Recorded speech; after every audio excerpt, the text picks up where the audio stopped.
So I try not to talk about diets in extremes. I really like to talk about, moderation and balance and variety and eating all the colors of the rainbow. And those things that you hear, they seem a little bit trite, but those are the things that we recommend. So it's really like including fruits and vegetables and whole grain breads and cereals and using lean protein. So that would be chicken, turkey, fish.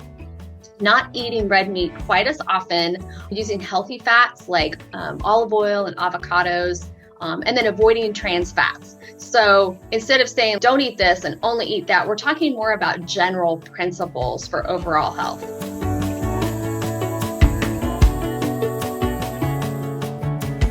Welcome to the LubDub Show, brought to you by the Providence Heart to Start program and the Oregon Brewery Running Series. The LubDub is a weekly podcast and interactive video show where we talk to experts about all things running and walking and hear from some Heart to Start program champions who provide motivation and inspiration on this 12-week fitness journey where our community unites in making 2021 the year we become our best, healthiest selves. My name is Nathan Freeberg, your host for this evening, and I'm the co-founder of the Oregon Brewery Running Series. And since 2016, we have been hosting untimed, family-friendly 5K fun runs that start and end at breweries all over Oregon and Southwest Washington. The Oregon Brewery Running Series is built on a foundation of community. And we have been so excited to expand that community this year, expand that foundation through this partnership with the Heart to Start program for this socially distanced training program and goal event. And while we can't be together in person, which is really a bummer, we do hope that the distance actually makes our hearts grow stronger. This is week 10 of the LubDub Show, which means we have just a couple weeks left until that goal event. All this training is coming together finally. Make sure that you go back and listen to some past episodes that we've done here on the LubDub and hear from experts and get training tips as well as inspirational quotes and motivational things from different program champions and fellow participants. Last week, we actually got to hear from Elliot Waxman, who is a certified mental performance consultant and the owner of Portland Sports Psychology. And I don't know if you listened to that one last week, but all week I've kept going back to the tips that he shared with us, specifically about the acronym of WIN, which stands for What's Important Now, and also the idea of being where your feet are. Those two things have really helped to keep me focused and grounded and present, both with my kids. I have 4 little kids, in my work, in my personal life, and even on my runs, as I have been just really trying to focus in on that. So go be sure to listen to that if you haven't already. In this episode, Dr. Robert Kentos, a cardiologist based out of the Providence Heart Clinic Bridgeport location, is going to be sharing some words to inspire us this week. Dr. Kentos is the Heart to Start champion for the Portland South Group. And our main guest for this evening, you guys are going to love this, is Niki Strealy. She's a registered dietitian who helps people as part of Providence Sports Medicine, along with her own nutrition consulting business. She's also known as the Diarrhea Dietitian and specializes in digestive health. So tonight, Nikki and I are going to be talking about proper nutrition for optimal health in general, but more specifically, sharing some helpful nutrition advice about what you need maybe before, during, and after any workout, really, but specifically for this key workout, this key goal race, I should say, coming up in February, the Follow Your Heart 5K and 10K. I shared a link in the chat window there if you would like to go and register for that.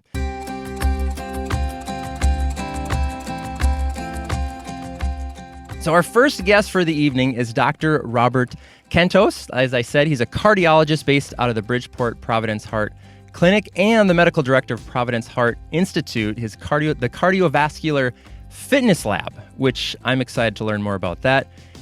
He heads up the Heart to Start Portland South Group, as I mentioned, and I'm told he is a multi-time Ironman participant and finisher, which is... I've run a bunch of marathons, and I can't imagine doing an Ironman triathlon, which is just crazy. And I think that's perhaps in part why he has a special interest in heart disease in athletes. Dr. Kentos considers his most important role to educate and raise awareness of cardiovascular health. He believes heart disease is not inevitable and is many times preventable. He also said that the greatest challenge is helping people understand that change may be necessary, even when they feel healthy. Prevention starts with awareness of your risk. So please welcome Dr. Robert Kentos to the LubDub. Dr. Kentos, how are you this evening? Hey everyone, good to see you. Yes, thank you. Thank you so much for being here this evening. When I was doing my little research on you, I think I read that you're originally from Michigan. Is that correct? Yes, I don't admit that to many people. Though. Well, where in Michigan? Detroit. Okay. Hospital. So yeah. Gotcha. I grew up in Manistee, Michigan, over on the other side of the state. Yeah. My mom still lives there, so it's always fun to meet a fellow Michigander out here in the Pacific Northwest. Yeah, I don't remember a whole lot. And okay. And I went to undergrad at Notre Dame, so I don't admit that I'm from Michigan to a lot of people. Yes, I saw that. Well, I was more of a Wolverine myself. I didn't go there, but I won't hold that against you. So, but anyway, just tell us, to get us started here, just tell us a little bit about yourself. Maybe a little bit more about all those fancy titles of what you do at Providence. And then I would love to hear what you do in your spare time, perhaps going into a little of this Ironman business I'm hearing a lot of. Well, don't get too excited about that. I'm a general cardiologist at the Providence Heart Institute, I guess they call it now. But I have a special focus when it's in sports cardiology. And that's, largely a relatively new field, just because there's been over the last several years, we find that there are very unique challenges to athletes, both from a screening perspective, kind of screening out heart disease in these athletes. You may read all the time about these athletes that have a cardiac arrest or die suddenly, trying to identify those things, but also treat heart disease in athletes, but also all the way to the full spectrum of trying to get athletes to return to their sport or their activity, even with heart disease, trying to manage that. So it kind of runs the spectrum, if that answers your question. Yeah. That sounds like it'd be challenging, because I know many athletes who are quite stubborn, and so getting them to change behavior or change practice as they may need to, I imagine that, I don't know, it takes a special skill set. Right. But at the same time, athletes probably know their bodies more than anyone. They know, what their heart rate is at this pace, at this mileage, and they can tell when something's wrong. And sometimes if you see someone that doesn't understand that, like, you can tell them, at mile 13, I just can't breathe. It's like, well, you're running 13 miles, everything's fine. And so unless you're an athlete, you don't understand, that could be a real symptom in an athlete. Yeah, that makes a lot of sense.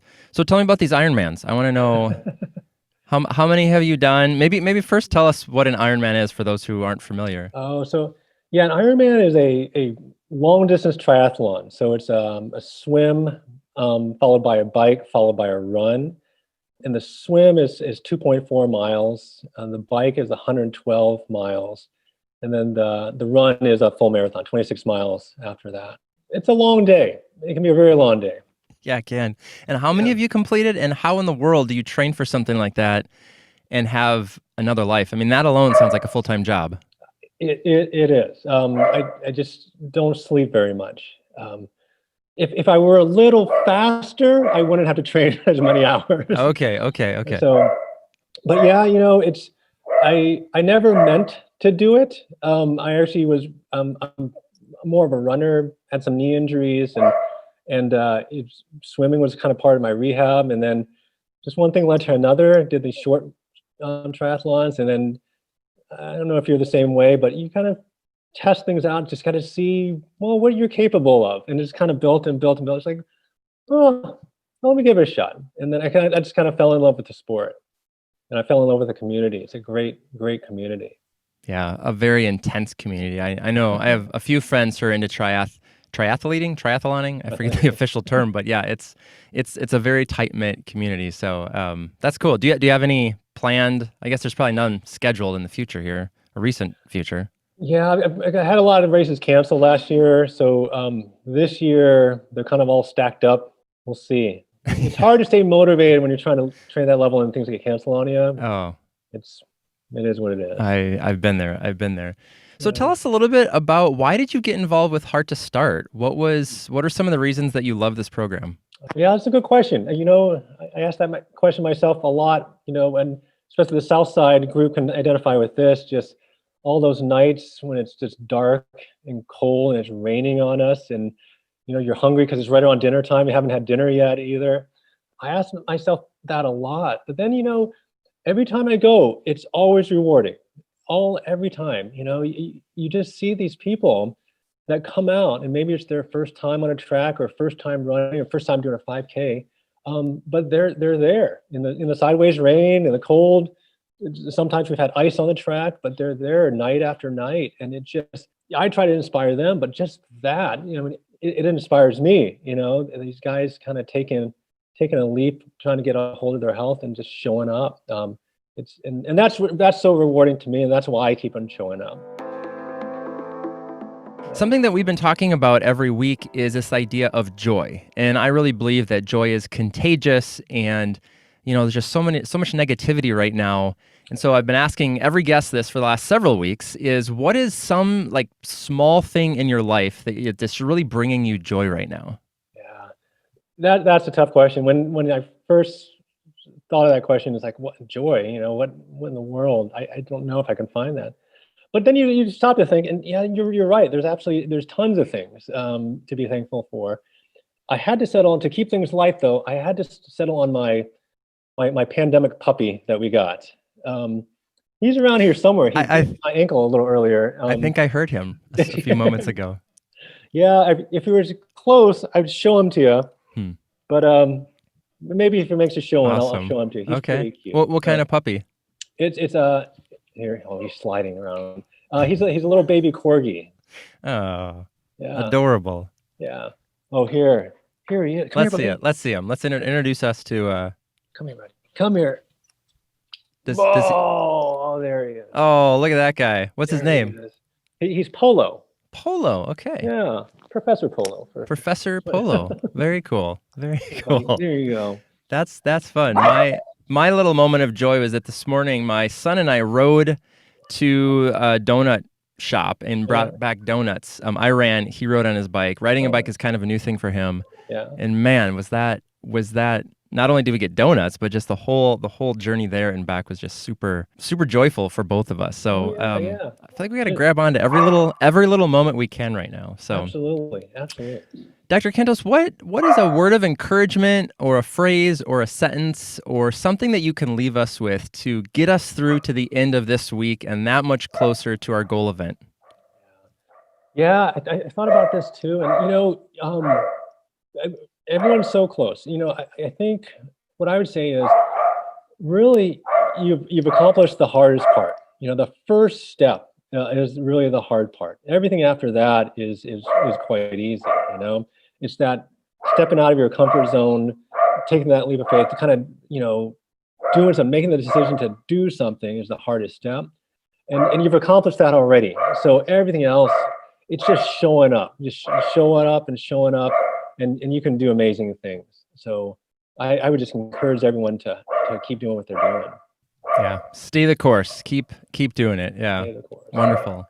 Well, thank you so much, Dr. Kentos. I really appreciate it. Any final thoughts? Any last words of wisdoms or fun stories or just anything you'd like to leave us with here tonight?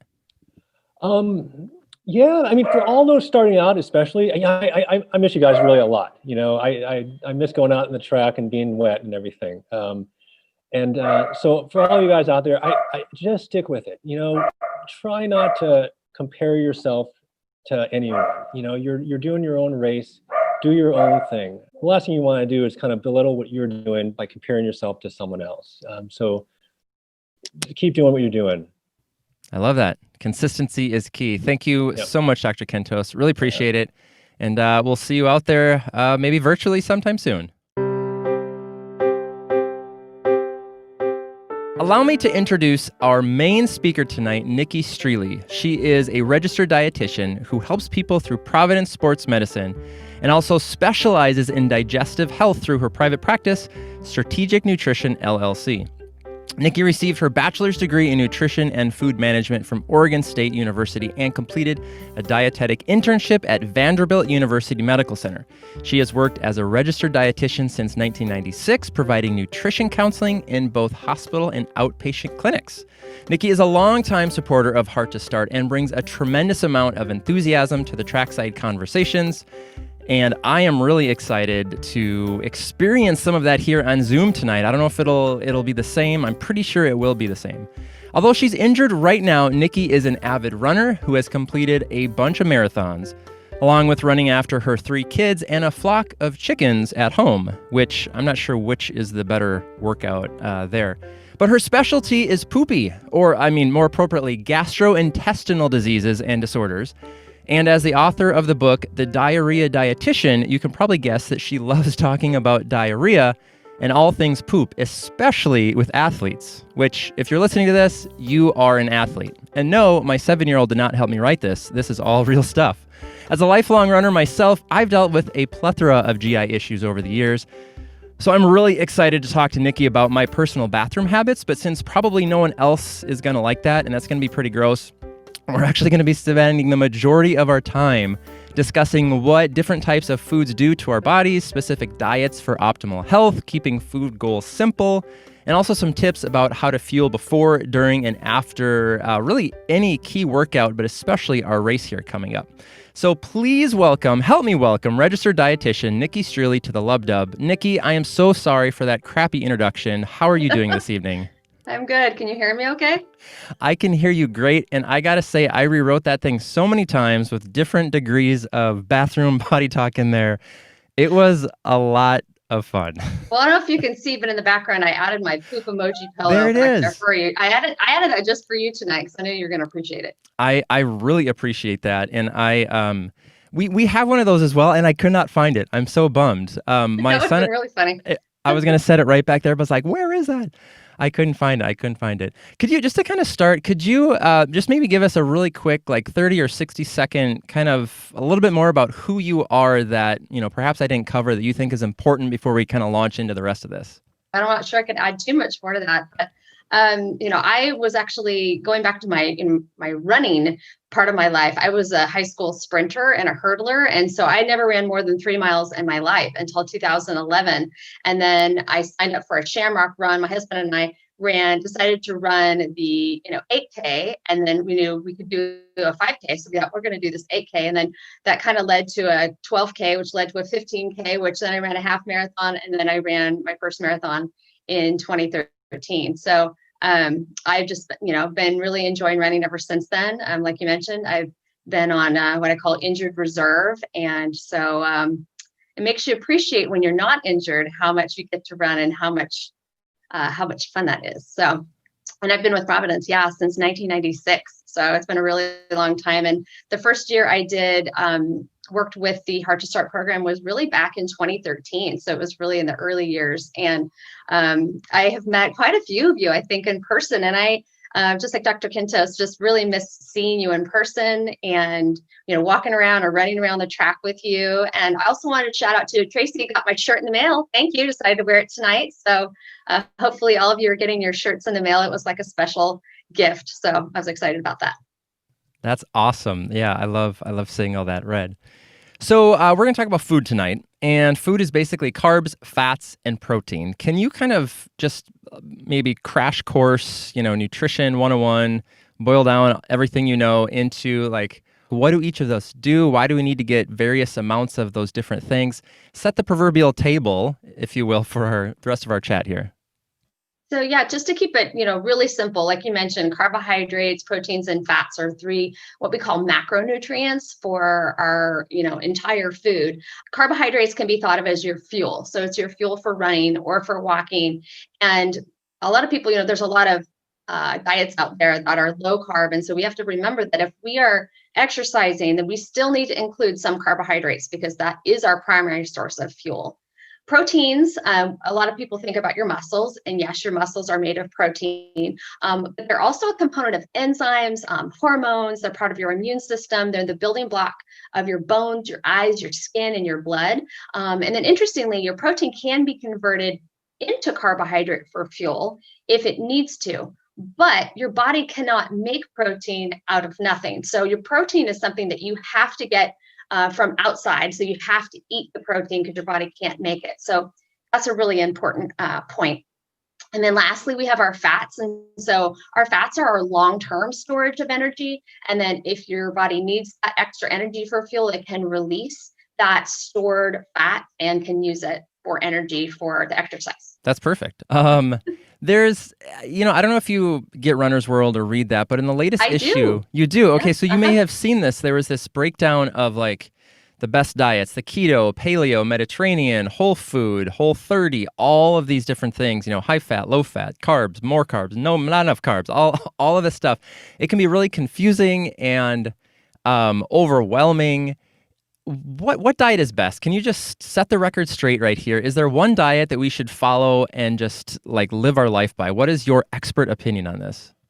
Well, first of all, you're talking to somebody who's a gut dietitian. So the diets that I use for my patients with gut issues don't always match up with a diet that I would say might promote all the best health, I guess, because that's more like a medical diet. So it's a little bit different, but you're going to talk to a bunch of different experts, and boiling down to what is the most important diet, each person is going to have their own, but they've been for the last 7 years, the U.S. News and World Report has been releasing a list of top diets. And so interestingly, just a few weeks ago, they released their list. And the fourth year in a row, the Mediterranean diet has topped their list. So as a dietitian, we usually recommend a Mediterranean type diet for our patients. Now, unlike some of the other diets like diabetic or, kidney diets or things like that, it's actually more of a general principle. So it's really like including fruits and vegetables and whole grain breads and cereals and using lean protein. So that would be chicken, turkey, fish, not eating red meat quite as often, using healthy fats like olive oil and avocados, and then avoiding trans fats. So instead of saying don't eat this and only eat that, we're talking more about general principles for overall health. And I know a question a lot of people ask is, hey, what do you think about Whole30 or what do you think about keto? Those have actually been at the bottom of the list for the last couple of years for a couple of reasons, partly because there's lack of scientific evidence, and then also because they're really difficult to follow. If you have friends or people that have been on the keto diet, that it's a little bit cultish, people get really excited about it, but it's also really, really hard to follow. Can you imagine, just saying like, I'm going to eat, meat and eggs for breakfast, and I'm not going to ever eat pancakes anymore, things like that. So I try not to talk about diets in extremes. I really like to talk about, moderation and balance and variety and eating all the colors of the rainbow. And those things that you hear, they seem a little bit trite, but those are the things that we recommend. I know friends who are on all of those different diets or have tried them and more. And I always laugh a little bit because I think with Whole30 and keto in particular, they're like, oh, I can't eat, all these million different things. Yeah. And I was like, that's not going to last. And sure enough, it doesn't. And then they go back, instead of stepping back like one or two steps and like, well, maybe I will add in this. They're like, getting Big Macs and like that's way the other direction. They just throw it out. Yeah. So I appreciate what you said about and maybe the Mediterranean is just eat smart. And I assume, does that come because people in the Mediterranean, Greece and Italy, like that's primarily how they eat, or is there something else to it than that? Yeah, it's they tend to live longer and have less heart disease and less fewer heart attacks and high blood pressure and, some of these other comorbidities. So we're kind of looking at the population of the people in these Mediterranean areas and saying, what are they doing right? What could we do differently? And then looking at those as diet patterns rather than thinking about like your friends, eat this and don't eat that, or that's not allowed, on my diet, because we all have to live in the real world. We all have to have a diet that we can do that's sustainable. And so some of those diets can be done short term, but we really want to find things that are going to be, something you can follow the rest of your life. That's key to any of this too, right? Exercise, eating, all of that stuff. Where do supplements fall into this healthy eating? I've heard that vitamins are a waste of money, that if you're eating healthy, you don't need them. I personally use like some different protein powders and collagen peptides and stuff like that. Like, where can those supplemental things fall into an otherwise normal diet or replace maybe an unhealthy diet? Wouldn't it be nice if we could just take a pill, like just not eat any vegetables or, so you know, great. just take a pill? That'd be So great. great. That doesn't exist. So don't count on that. But it is interesting, you know, how, you know, depending if you're, you know, you see weightlifters and they're going to be all about the, you know, like amino acid protein powders. And, you know, then you talk to somebody else and they're going to be about something else. So, you know, as a dietitian, I would probably take that on an individual one-to-one basis. For the protein powder question, I will often recommend it for people who maybe don't get enough protein at breakfast, because breakfast, really, you need that foundation of enough adequate protein at breakfast to really kind of set you up for the rest of the day. And so I will often recommend protein powder, like mixed into a smoothie, or some people, you know, make like bulletproof coffee, or some people will mix it into oatmeal. So if you're having trouble getting protein, especially if you're on like a plant-based diet, or if you have food allergies or food intolerances, that's one way of doing that. Is it necessary? No. You know, you can definitely get all you need from your food in terms of protein. The collagen protein, I have used that on and off. One of the things I do like about it is that it has been shown in small studies, but to reduce joint-related pain. And so that could be, or inflammation in the joints. So that could be something that if, you know, any of the people that are listening tonight are, you know, wanting to try something new and maybe get a little bit more protein for breakfast, that's a little tip. For vitamins, I could talk about a lot of different vitamins, but the one I really want to focus on tonight is vitamin D. And I don't know if people have heard this, but recently in December, there was an international group of scientists that recommended an increase in vitamin D. So the previous recommendation was 400 to 800 international units, and that's been like that for many, many years. But we did find out ever since the start of COVID that people who have or deficient in vitamin D are more likely to experience the severe illness and ICU admission and severe complications. And so the recommendation from this international consensus was to increase your vitamin D3 to 4,000 to 5,000 international units per day, which is a lot. Now we know we can get it in salmon and egg yolks and mushrooms and fortified dairy products. But to be honest with you, we're not going to be able to get 4,000 to 5,000 units per day. So that is a supplement right now that I'm actually recommending across the board to all of my patients, because we do know that with COVID, if you can do something that will prevent possibly having a severe infection, this is the one thing that I would recommend that you could do. And I do recommend that for everyone right now. And just buy the supplement. You can buy it at a 4,000 or 5,000 units and just take it every day. And you'd recommend that over a tanning bed? Doesn't vitamin D come from the sun? Yeah, I would. That's a good question. Yeah, if it were sunny, if this is the middle of the sun or the middle of the summer, we'd be getting enough vitamin D from the sun, but only if your face and your arms and your legs are exposed. So as you know, in Oregon, even when the sun is shining, we're not actually getting sun exposure. So that's a great question. We really need to actually rely, unfortunately, on supplements during the winter. In the summer months, for about 3 months a year, we can probably get enough just from sunlight. Good to know. But yes, this is not today was beautiful. It was beautiful. It was beautiful. But I'm not sure I wanted to be out there in shorts and a tank top with no sunscreen on, you know, trying to get the, like little bit of vitamin D. Yeah. My wife and I went on a nice long walk, and yeah, my face was exposed, so that got a little bit.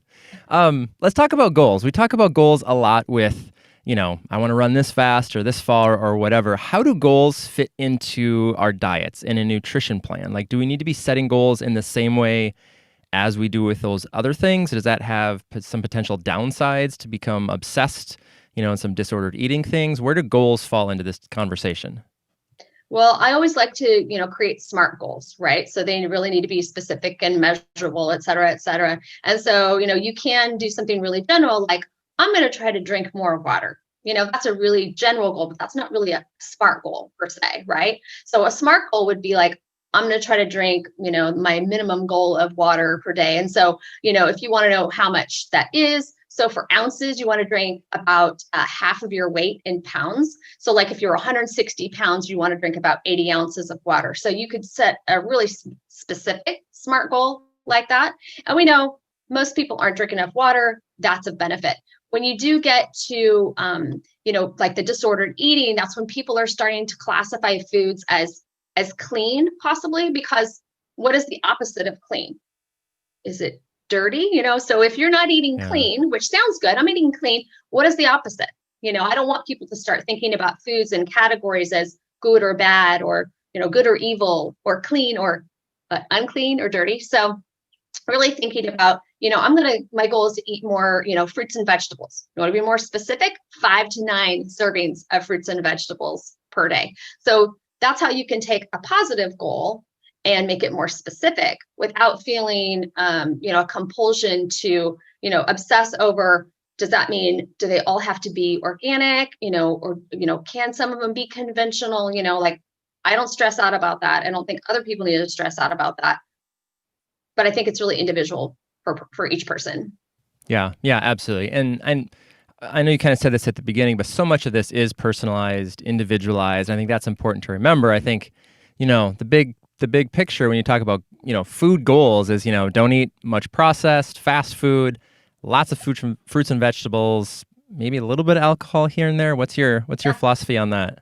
Yeah, well, alcohol, is a part of the Mediterranean diet. So they do, a lot of them, will drink a glass of wine, per night. But drinking, a glass of wine per night is different. How big is that glass? How many times are you refilling that glass? Are you also having, a few other mixed drinks, with that? So, I would say, making sure that the moderation with alcohol is really important. And, you've probably read that alcohol sales are at an all-time high, since COVID started. So business is booming. Yeah. So maybe I bet. So, maybe one of those goals is, what does moderation look like to you? Does that look like having a drink, 5 nights a week, or just on weekends, or, just when you're celebrating, what does that look like? I think that's probably an individual decision. But remembering that alcohol is also calories, and it's empty calories that your body really can't use as fuel. So as an athlete, I wouldn't recommend saying, oh, I'm just drinking my calories, it's my fuel, because it doesn't really work that way. No, yeah, there's definitely good calories, bad calories. And although beer and wine are delicious, they're probably not the best thing to fuel you. So right. Let's talk about that, fueling for activity. And let's just keep it a little broad. I know it's going to be, particular to each person. What should we be eating before we go out for a run or a walk or a race or something like that? So if it's, a kind of a shorter run, part of it you have to think about is how long are you walking or running for? So if you're going less than 45 minutes, you don't probably need to fuel for that. You could bring some water, but it's not really necessary. So if it's just a, kind of a short training run, it's not really necessary that you even have a snack before you go out and do that run. But if it's been, like 5 hours since you've eaten anything and you're about ready to go out on a harder, longer run, then yeah, definitely you want to do something that's probably really easy to digest. So it's not high in fat, it's not high in protein, it's not high in fiber. So you want it to be, pretty simple. So like things like crackers or a small piece of fruit, or like a half of a yogurt, or a small handful of nuts, something like that, that is a little bit more easily digestible right before you go out, makes the most sense. You've run a bunch of marathons. What's your go-to pre-marathon food meal? Do you have one? Ooh, yeah, that's a great question. I a lot of times will do like a bagel with peanut butter on it, or since I have celiac disease, so I'm 100% gluten free, so I'll do like gluten free pancakes with peanut butter smeared on them. A lot of times that's a fuel I'll have, or oatmeal with depending on how long I'm running, a little bit of protein powder and a little bit of fruit on top. Yeah, that's basically mine. I kind of have a 3-2-1. So 3 hours before, I have an oatmeal cup, 2 hours, bagel with peanut butter, and then an hour before a banana, and then like 15 minutes before I'll have a goo, which you don't need to do any of that for a 5K. That's for like a marathon. But that has been refined over many failed bad races and things we'll talk about in a little bit here. But what about during a race, or any kind of a hard effort? What should we be eating? How much should we be eating? That's, I think, the part that kind of causes the most confusion and problems for people. Yes. So, once you've passed probably the 45 to 60 minute mark, then you do need to start thinking about fueling. And this is where you really, I can't emphasize this enough. You need to practice your fueling strategy before you go out and do your event, your race. So if you're This is a little bit different because this is COVID time. So, maybe if you were running laps around your neighborhood, if you needed to stop and fuel at home, you could do that if you wanted to. But if you're out, on a course, sometimes they provide, some goo or something out on the course, but you want to test that out ahead of time. Like what works for you? Some people really like to just fuel with liquids. So they might drink like an electrolyte drink that also it has sodium and potassium and it has carbohydrate mixed in with it. There's a bunch of different brands. They sell them at a lot of different running stores. Some are available online. Like Tailwind is one that I've used. Scratch Labs is another one I've used.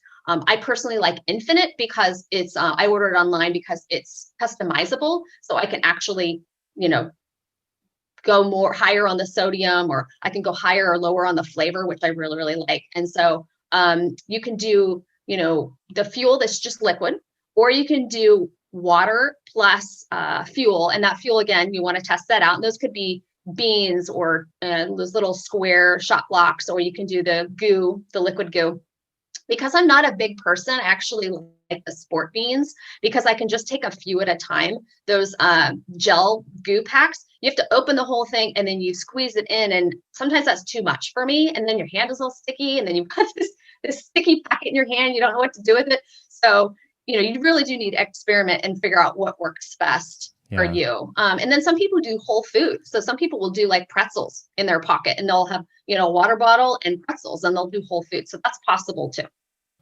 Yeah, I've literally experimented with virtually everything that you've mentioned on that list and landed on the Power Bar brand goo. Tangerine flavor is like the only thing that I can handle during any kind of a long effort. And Nikki, I'm the kind of person that if I'm out on a run, I'll pick trash up and deposit it like in a garbage can. Like I'll pick things up as long as it's not like, dog poop or something. But when I'm during a race, I just rip that thing off and I just chuck it. I don't know what happens to my mind. But it's kind of rough. Do you run with any kind of like hand bottle or waist belt or Camelback type of a thing for that fluid? I take my fueling and my fluid really seriously. So, before I, got injured and stopped exercising, I was up to 16 miles on my long runs on weekends. And I have it all dialed in so I have a waist pack that I wear and I have water bottles. And then if I know where I can stop in the middle of my run to refuel, like now I have to fill it. The water fountains are not working, but some of the bathrooms are open. So I'll go in and refill in the bathroom. So I know exactly, if it's winter or summer, how much water, how much fuel I need for that length of exercise. So I definitely take that seriously. And, in the summertime, historically before COVID, you could plan your runs with, drinking out of a drinking fountain. And now last year, a lot of the drinking fountains in my area were shut down. So it became more important to carry that fuel, on me. And like I said, I take it very seriously. So if I'm running longer than like 60 minutes, I always carry water on me. And I definitely recommend that for all the athletes that I work with. Yeah, I mean, dehydration is no joke. I saw a video you did where you held up a bottle of apple juice. Was that you? That was you, yeah. And you're like, if your urine looks like this, you got problems. You need to drink some more. And that is so true. What about after a hard effort? My go-to is as many pancakes, bacon, and eggs as I can find. And it's usually about, an hour and a half after I'm done. I'm talking like a really hard race before I can really get much of anything. Like what other recommendations do you have? And is it bad to wait that long? Should we be eating sooner? Like, help us out here. Well, for years, and those of you who have heard me speak before, you've heard me talk about how it's really important to get about 15 to 20 grams of protein in protein plus carbohydrate, immediately within, 45 minutes after your training run or your race. And, I've been listening to a lot of podcasts this year, and that's actually not quite as important as we initially thought. So while I do think it's important to make sure you get adequate protein and carbohydrate after your effort, the timing isn't quite as key as, we once thought it was. So the people that really need to get that fuel in immediately after are people that are going to do like 2 workouts a day. So like those that are doing a triathlon and they're doing like a swim in the morning and a bike in the afternoon. Yeah, you got to make sure you get that fuel in, right after you work out, because that is actually helping fuel your energy stores for the workout later in the day. Or if your kids are, at a lacrosse tournament or a soccer tournament, you want to be refueling them throughout the day. But those of us that are just doing our one exercise a day, especially if it's not a super long or super hard effort, we probably can just wait until the next meal. We just need to make sure that that next meal is pretty, full of protein and carbohydrates, so we can replenish our stores. If it's going to be a while before your next meal, I do recommend, if you can have like a bar or chocolate milk or something like that to refuel yourself, that is good to have that. But don't feel like you got to go out and buy a bunch of these, protein shakes and, I got to hurry up and, got to drink that before I even get to the car, that kind of thing. It doesn't have to be quite that quick. Yeah. The first couple races that I did, I would have like something in my little bag, that you get. So I'd be like, I got to get it as fast, quick. Otherwise I'm going to, I don't know what I was thinking, but yeah. And I think also too, what's kind of fun for me, and maybe everyone can plan this, is that first like proper meal that you have especially after a race, should be a bit celebratory. So you've accomplished something hard. So what is your I mean, don't junk food and, box of donuts, but like, what is your favorite kind of healthy treat, if you will? And so again, I mean, pancakes and bacon eggs aren't necessarily healthy, but I think that sounds like fuel right there. So I think it also depends on how your stomach feels. Cause like it depends on the race. Cause if I finish a marathon, I'm not that hungry. Actually, it's harder for me to get into fuel. It kind of takes a while for everything to kind of settle back down. So it just depends on, the length of your effort. But, a lot of times like a big burger, like sounds really good to me, because I like to replace, you have to make sure that you replace that sodium that's lost during that big effort too. And so those like salty fries or something like that actually does sound good. And that's, you get fat and you get carbohydrate and you get sodium from that, but then you got to match it up with some protein. So then, you got your burger to get the protein. And so that would be a common one, that I would use. Or like, it sounds funny, but like fish and rice, and, a salad or something like that. So it really depends on, how I'm feeling that day. Yeah, totally. It's all personal. It's all like specific to you. Before we get to our last topic, our main topic, I have a couple quick questions here from folks. So with vitamin D3, is there anything you'd recommend taking to help that absorb more? I know that a lot of those vitamins work in tandem with something else. Yeah, that's a good question. It does work well with something with calcium in it. So you could take it, you could take it with a glass of milk if you want to, or your milk alternative, something like that would work. It's not as key to make sure that you have, there's like iron is absorbed better, in the presence of vitamin C, but you don't want to have calcium with iron. But vitamin D is not quite as particular. Good to know. I do say that you need a little bit of fat though with it. So fat is good. So milk would be a good, milk, a whole milk or something like that. Could be a good, or even a 2%. Yeah. Yeah. Or, I mean, that's what we give our kids, the vitamin D milk. So just drink milk. You got it all. Yeah. But it's not quite enough. That's the main problem. Right. Yeah, totally. Okay, so main topic. Why do runners have to poop so much? This is when Tracy introduced us or told me about you via email. I was like, I have so many questions and I don't want this to like overtake the rest of our time. Maybe you're going to have to schedule a private I think I'm going to have to. My first marathon, Nikki, I'm not exaggerating when I tell you I stopped in the bathroom 8 times, stopped in the outhouses 8 different times. It just ruined my whole thing. I could tell you 1,000 more stories. But is there any sort of common GI issues? And obviously it's diet related, but what, like, let's say you're someone who has these problems, like where would you begin to like diagnose, like what's going on here? Well, I think you have to be like an investigator. So people are going to have different reasons for it. But the main physiological reason is that when we're running, and especially, those harder efforts, all the blood flow is going away from your gut and it's going out toward your muscles, which is where you want it. I mean, if you think about sort of that fight or flight, you're getting ready to, am I going to stay or am I going to go? Am I going to fight or am I going to flight? All that blood is going to your extremities. So anything that's in your gut is not going to get digested. So if you had a big meal or, you didn't poop today, all that stuff is just kind of sitting in your gut. So some people are going to have problems with, things are going to be coming out the other end. So, the first thing would be, what you're eating. Are you eating a lot of high fiber, high fat foods? And then this is a whole separate conversation. But one of the things I work a lot with my athletes on is something called the low FODMAP diet.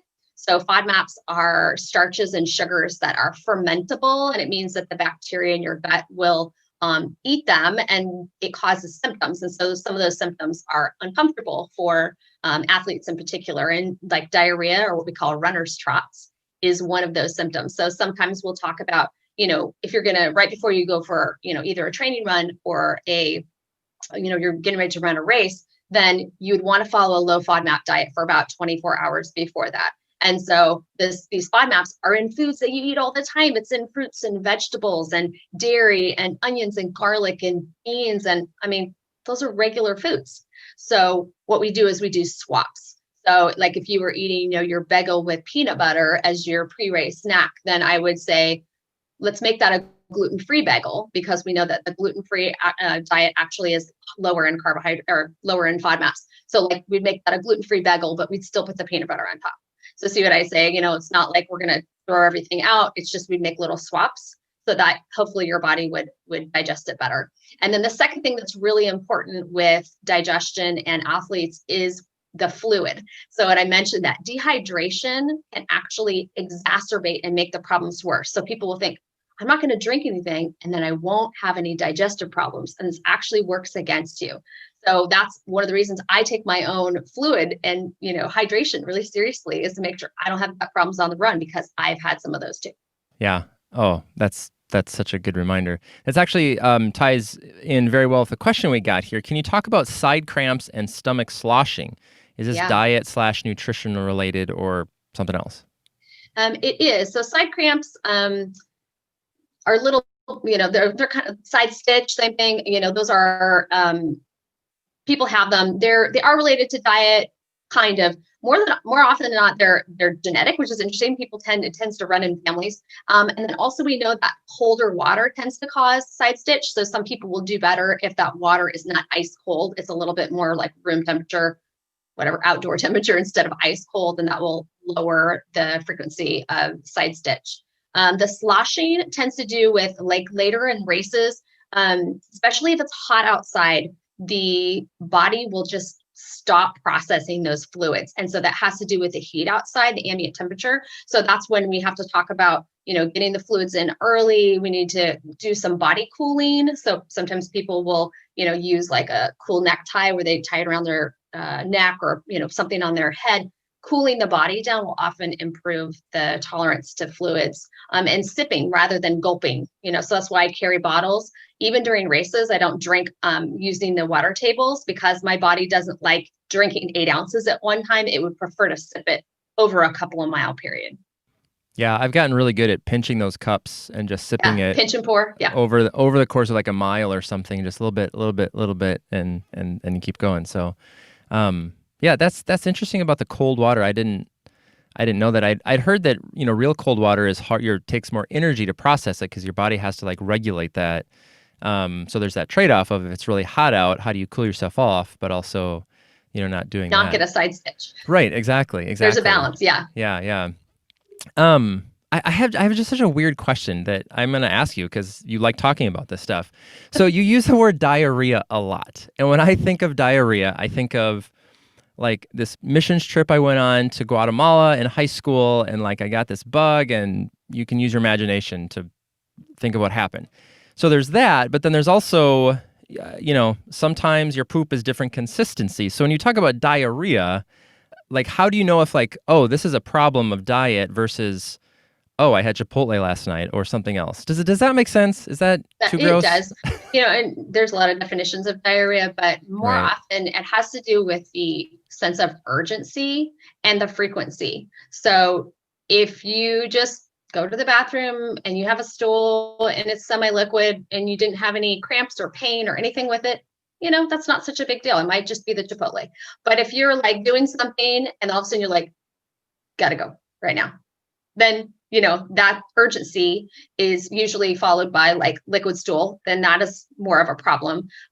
Or if you have a lot of cramping and bloating and pain that comes with it, that can also be, a sign of, diarrhea, or how many times you're having a stool in a day.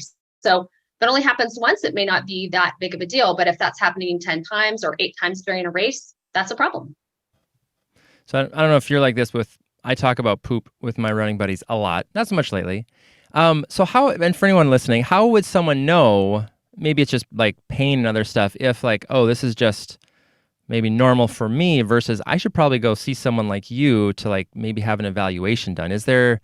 beyond just like I'm feeling pain when I have to go? Is there any other signs, things to look out for of like this might be a bigger issue? Yeah, if it's a bigger issue, you wouldn't want to come see me first. I would send you to your primary care or the gastroenterologist. But we have some what we call alarm symptoms that we look for. So if you have blood in your stool, okay, that's an alarm system. So if you see, any blood in your stool, that's not a good sign. You go right to the doctor. If you have weight loss, like unintentional weight loss, if you're losing weight over a period of time while you're having this number of stools, if it's waking you up in the middle of the night to have stools, that's actually also an alarm symptom. So like IBS or irritable bowel syndrome tends to just happen during the daytime. But if you're like dead asleep and you wake up and you gotta like go in the bathroom and have, stools in the middle of the night, that's an alarm. If you have a family history of Crohn's disease or ulcerative colitis, if this just started happening, like you've been perfectly fine and then all of a sudden you're not fine, that is another alarm. So those are all things that would recommend going to the doctor, seeing them first, getting evaluated, making sure that there isn't anything, you might need a colonoscopy or an endoscopy. And then once those tests have been completed and if the doctor says, can't really find anything, we think you might just have IBS, that's when people come to me. And then that's when we really hone in on what are the dietary sources of, where the diarrhea could be coming from. And we also talk about stress management. Because stress can really do a number on your gut as well, because the gut and the brain talk to each other. And so sometimes the stress in our lives can really affect our guts as well. So it's the food, but also a lot of other pieces in our life. Yeah, well, I don't know anybody who's dealing with any stress of any level right now, so that's not it. Yeah, not at all. Not this week or any other week.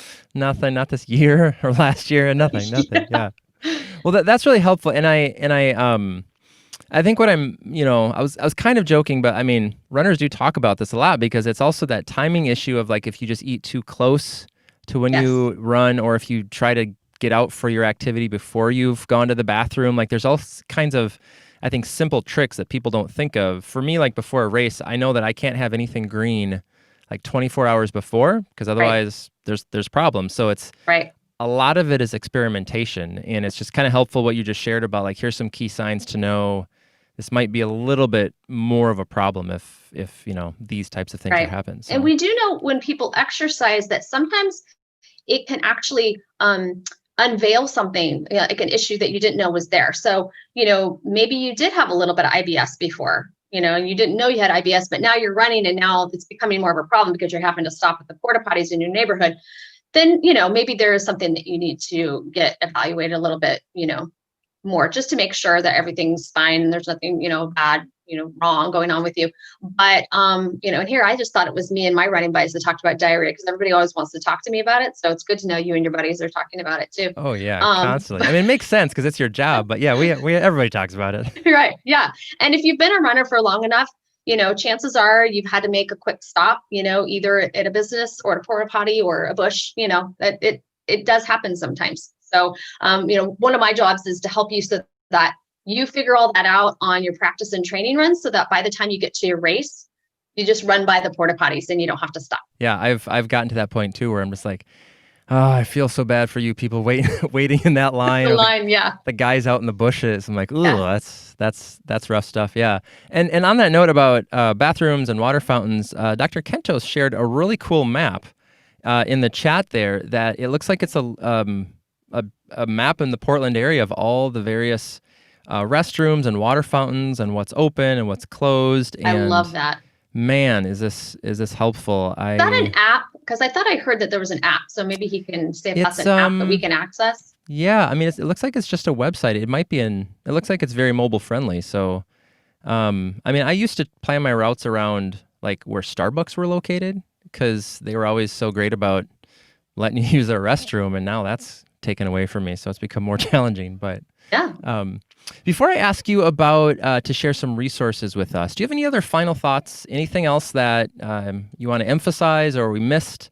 I know we've talked about a lot here and we're a little over time, but I just want to give you kind of a chance to plug anything else that we didn't before we talk some resources? Yeah, I just want to encourage people that there are dietitians available in the Providence system that can help you, work on your personal diet and nutrition plan. Jamie's the dietitian that, is available at base camp. So you can work with her. There are outpatient dietitians at the different hospitals. And so, we are available to help you one-on-one, because sometimes it really does take that. And, don't be afraid to, come see us. And speaking of, I just shared the link to your website in there. I know that you have some personal nutrition counseling sessions. Do you want to talk about additional resources and other things, either through your services or blogs, podcasts, books, anything, if folks are interested in learning more about diarrhea and gut health and everything that comes along with it? Well, there's a lot of great resources out there, but I was going to share just a couple of like a podcast if you're, kind of a sports nutrition nerd that I really like is called We Do Science. So I recommend that. It's a great podcast. It's very, they're interviewing experts in different areas in sports nutrition, but, you can hear about anything from, creatine and should I take creatine to, runner's trots to, what's the deal on vitamin D and iron and things like that. So there's a lot of great information there. I like to follow people, on social media. So on Instagram, I like to follow Ask Her You Can Drop. I know that's really complicated. His sign is A and a JEUKENDRUP. And he has a website that's called like Sweat Sports Science or something like that. And he has a lot of great research that he presents on there. And I have a local friend that does sports nutrition, and she is a real nutrition dietitian. And she has little Lego minifigures, and she puts those on her website or on Instagram. And she's fun to follow because she puts a lot of little sports tips. And then on Twitter, I like to follow Alex Hutchison. So he is at Sweat Science. He also does a lot of research, and he's published a book that I really like. It's on my shelf back here called Endure that I really recommend. It's great. Yeah, he's great. I love that book and some of the other stuff he's done too. It's fantastic. Who is the Lego? I missed the Lego. Can you say that name again? Real Nutrition Dietitian is the one on Instagram. And that's a local friend of mine, a colleague that, she does a great job with sports nutrition, and she puts it all with Lego minifigs. So it's gotcha. I have one right here actually. Yeah. See, and you know what? Your kids are going to love that. I know. It'll make eating healthy fun. I always tell my kids, guys, I do not like broccoli, but you just gotta eat it as fast as you can. Power through it. So, Nikki, something that we do at the end here to kind of sign off and say goodbye is I ask everyone to unmute, and we say goodbye in kind of a very chaotic fashion. I'll see how many people turn their cameras on. My son's second grade teacher does this at the end of every Zoom, and you can see everyone briefly. There's Tracy. Thanks, guys. I miss seeing you on the track, and thank you, Nathan. I appreciate it. Yes, thank you so much. I may follow up with you personally later, but thank you so much, everyone, for being here. This is the LubDub. We appreciate all of your interaction, and until next time, be active, have fun, and give back. We'll see you next Monday.